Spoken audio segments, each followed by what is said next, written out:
नमस्कार, कार्तिकी किचनमध्ये तुमचं स्वागत आहे। आजची आपली रेसिपी आहे मूग डाळीपासून विदाउट फोडणीची भेंडीची भाजी। अर्धा किलो भेंडी आहेत, धुवून स्वच्छ बारीक चिरलेली आहेत। अर्धा किलोला ही एक वाटी मी मुगाची डाळ 1 तास भिजत ठेवलेली ती आहे। त्याच्यामध्ये हे 2 कांदे बारीक चिरलेले, ओल्या नारळाचं खोबरं, कोथिंबीर, लसूण, चवीनुसार मीठ, हळद आणि लाल तिखट। बस आपल्याला एवढ्याचाच वापर करायचा आहे, बाकी काही नाही। कढई मी तापत ठेवलेली आहे, त्याच्यात आपण ही भेंडी बुळबुळीतपणा निघून जाईपर्यंत आपल्याला फ्राय करून घ्यायची।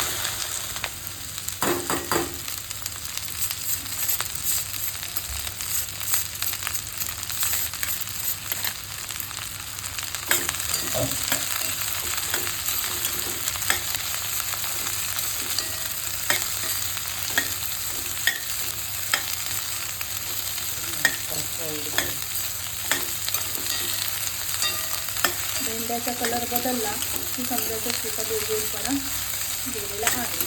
त्याच्यात तुम्ही कोकम पण वापरू शकता, पण मी कोकम वगैरे काही वापरणार नाही आहे।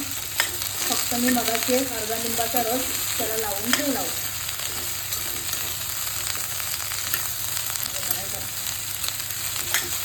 हे का भेंड्याचा कलर बदलला आहे, गुळगुळीतपणाही कमी झाला आहे। आता ह्याच्यामध्ये आपण आधी लसूण टाकूया, त्याला फोडणी द्यायची नाही आपल्याला, आणि कांदा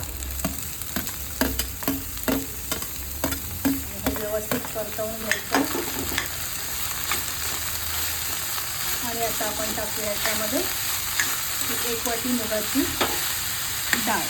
ही 1 तास भिजवल्यामुळे ही वाफेवर शिजणार आणि त्याला पूर्ण आपल्याला शिजवायची नाही।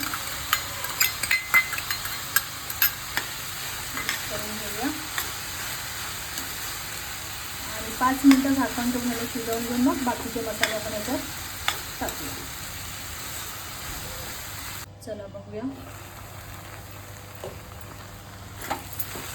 गुळगुळीतपणा पण गेलेला आहे आणि डाळ पण आपली शिजलेली आहे। आता ह्याच्यात आपण बाकीचे मसाले टाकून घेऊया। थोडीशी हळद आणि थोडा तिखट मसाला, तुमच्या चवीनुसार टाका। तुम्ही हिरवी मिरचीचा पण वापर करू शकता ह्याच्यामध्ये। आता एक आपण 5 ते 7 मिनिटं ह्याला एक वाफ काढून घेऊया झाकण ठेवून, आणि मग चवीनुसार मीठ आणि ओलं खोबरं टाकून गॅस बंद करूया। चला 5 मिनिटं झालेली आहेत, बघा। आता आपण ह्याच्यात चवीनुसार मीठ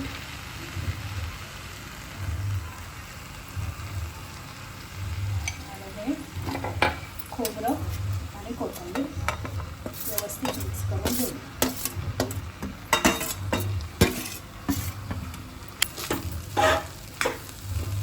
अशा प्रकारे भाजी आपली तयार आहे।